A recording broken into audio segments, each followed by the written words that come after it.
Hello guys, welcome to our channel Edu Planet. आज हम Edu Planet में science class 9 की सीरीज में chapter 1 matter in our surroundings का दूसरा टॉपिक पढ़ेंगे।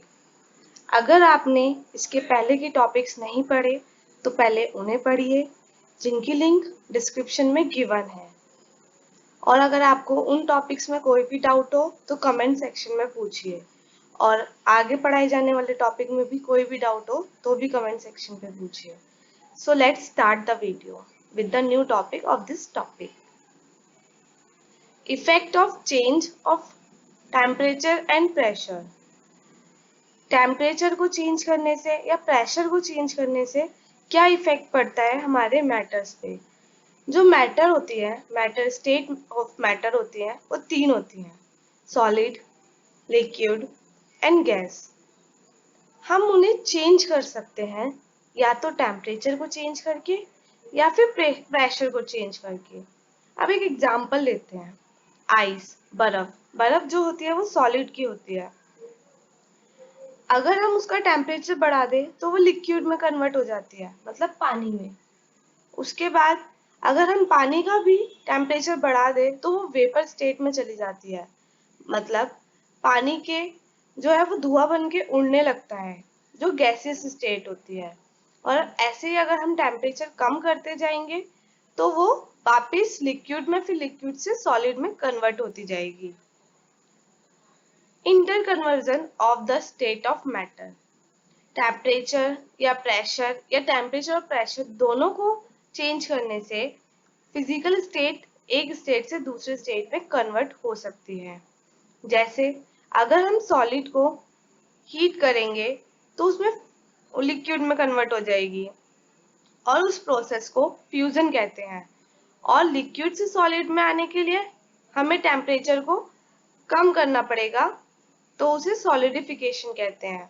या फिर हमें टेम्परेचर को बढ़ाना पड़ेगा, टेम्परेचर को कम करना पड़ेगा और प्रेशर को बढ़ाना पड़ेगा। अगर हमें लिक्विड से गैस में जाना है, उस प्रोसेस को वेपराइजेशन कहते हैं, और उसके लिए हमें या तो टेम्परेचर बढ़ाना पड़ेगा या फिर प्रेशर कम करना पड़ेगा। Melting, fusion. फ्यूजन प्रोसेस होता है सॉलिड स्टेट का लिक्विड स्टेट में चेंज होना ऑन हीटिंग, और इसे मेल्टिंग भी कहते हैं। टेम्परेचर का वो पॉइंट जहाँ पे सॉलिड मेल्ट होके लिक्विड स्टेट में कन्वर्ट होने लगे, उस पॉइंट ऑफ टेम्परेचर को melting point of the substance कहते हैं। जब एक सॉलिड सब्सटेंस हीट होता है तो जो हीट एनर्जी होती है वो उसके पार्टिकल्स को वाइब्रेट करने लगती है, मतलब जो पार्टिकल्स होते हैं सॉलिड के वो वाइब्रेट करने लगते हैं जब उन्हें हीट एनर्जी मिलती है। और मेल्टिंग पॉइंट पे पार्टिकल्स जो सॉलिड के होते हैं उन्हें इतनी एनर्जी मिल जाती है कि जो उनकी स्ट्रॉन्ग फोर्स ऑफ अट्रैक्शन है, जो उनके पार्टिकल्स को एक फिक्स पोजीशन में रखने के लिए यूज होती है, वो टूट जाती है और पार्टिकल्स छोटे छोटे ग्रुप्स ऑफ पार्टिकल्स में टूट जाते हैं, और उसी वक्त सॉलिड जो है वो मेल्ट होके लिक्विड बन जाता है। जितना ज्यादा मेल्टिंग पॉइंट होगा सॉलिड सब्सटेंस का, उतनी ज्यादा फोर्स ऑफ अट्रैक्शन होगी पार्टिकल्स के बीच में। जैसे कि आयरन मेटल का मेल्टिंग पॉइंट बहुत ज्यादा हाई होता है, जिससे हमें ये पता चलता है जो फोर्स ऑफ अट्रैक्शन है आयरन के पार्टिकल्स के बीच में वो काफी ज्यादा है। बॉइलिंग, जिसे हम वेपराइजेशन भी कहते हैं, ये प्रोसेस होता है लिक्विड सब्सटेंस का गैस में कन्वर्ट होना ऑन हीटिंग।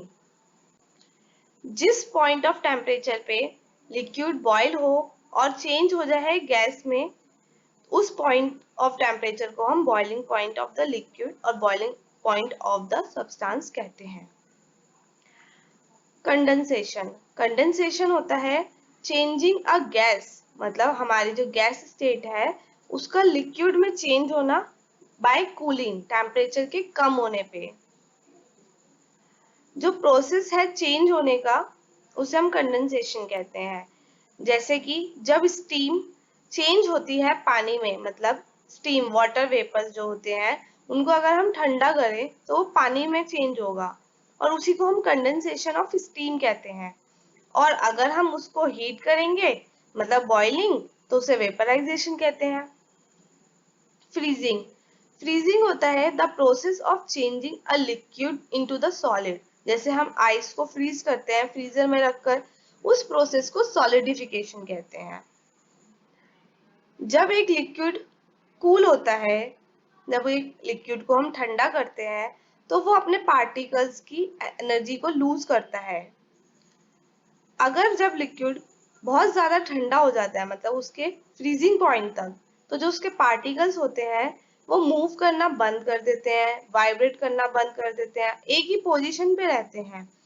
तो उस वक्त लिक्विड फ्रीज हो जाता है और सॉलिड बन जाता है। अगर फ्रीजिंग जो है वो रिवर्स है मेल्टिंग का। मेल्टिंग हम आइस को पानी में कन्वर्ट कर रहे हैं और फ्रीजिंग में पानी को आइस में। इससे हमें ये पता चला कि हम स्टेट ऑफ मैटर को चेंज कर सकते हैं by changing the temperature. Sublimation sublimation होता है सॉलिड का वेपर स्टेट में चले जाना हीट होने पे directly without converting it into the liquid state. मतलब वो लिक्विड स्टेट में नहीं आएगा, सॉलिड से डायरेक्ट गैस स्टेट में चला जाएगा। और ऐसे ही अगर गैस स्टेट से डायरेक्टली सॉलिड में आ रहा है ऑन कूलिंग तो उसे सब्लिमेशन कहते हैं। कुछ कॉमन सब्सटेंस होते हैं जो जिनमें सब्लिमेशन होता है, जैसे कि ammonium chloride, iodine, camphor, camphor मतलब कपूर, नैप्थलीन एक्सेट्रा। और इसका एक और एग्जाम्पल है सॉलिड कार्बन डाइऑक्साइड, जिसे हम ड्राई आइस भी कहते हैं। सॉलिड कार्बन डाइऑक्साइड जो है वो कार्बन डाइऑक्साइड में चेंज होती है डायरेक्टली, जिसे हम ड्राई आइस कहते हैं। ये सॉलिड स्टेट में होती है बट डायरेक्टली ये फिर गैस स्टेट में कन्वर्ट होती है अगर हम इसे हीट करें तो। अब प्रेशर के चेंज से क्या फर्क पड़ता है स्टेट ऑफ मैटर पे। जो मैटर होते हैं वो हमने पढ़ा वो छोटे छोटे पार्टिकल से मिलके बनते हैं। अब उन पार्टिकल्स के बीच में भी छोटे छोटा गैप होता है। किन्हीं चीजों में ज्यादा गैप होता है, किन्हीं चीजों में कम गैप होता है। जैसे कि जो सॉलिड स्टेट है उनके जो पार्टिकल्स के बीच में बहुत कम गैप होता है, तभी उनकी कंप्रेसिबिलिटी 0 होती है या बहुत ही कम होती है। और जो लिक्विड स्टेट होता है उनके पार्टिकल के बीच में थोड़ा सा ज्यादा गैप होता है सॉलिड स्टेट से। और गैसियस स्टेट के मैटर में सबसे ज्यादा डिस्टेंस होता है इंटर पार्टिकल में। तो अगर हम उसे कंपेयर करें लिक्विड और सॉलिड से, तो इससे हमने ये देखा कि अगर हम प्रेशर लगाएंगे किसी मैटर के ऊपर तो सॉलिड्स पे तो बहुत कम फर्क पड़ेगा और पड़ेगा भी नहीं, क्योंकि उनके पार्टिकल्स के बीच में गैप ही नहीं है और है भी तो बहुत कम है। और लिक्विड पे अगर हम प्रेशर लगाएंगे तो थोड़ा बहुत इफेक्ट पड़ेगा। अगर हम गैसेस पे इफेक्ट प्रेशर लगाएंगे तो जैसे कि उनके इंटर पार्टिकल डिस्टेंसेस जो है वो बहुत ज्यादा होते हैं, इसलिए उन पे सबसे ज्यादा फर्क पड़ेगा। और अगर हम गैसेस पे प्रेशर लगाएंगे तो उनके पार्टिकल्स पास आएंगे और वो पास आएंगे तो उनकी जो अट्रैक्टिव फोर्स है वो बढ़ेगी और उनके अट्रैक्टिव फोर्स बढ़ने की वजह से चेंज ऑफ स्टेट होगा। मतलब जो गैस होगी, गैस के अगर पार्टिकल्स की अट्रैक्टिव फोर्स ज्यादा बढ़ जाएगी तो वो लिक्विड स्टेट में कन्वर्ट हो जाएगा।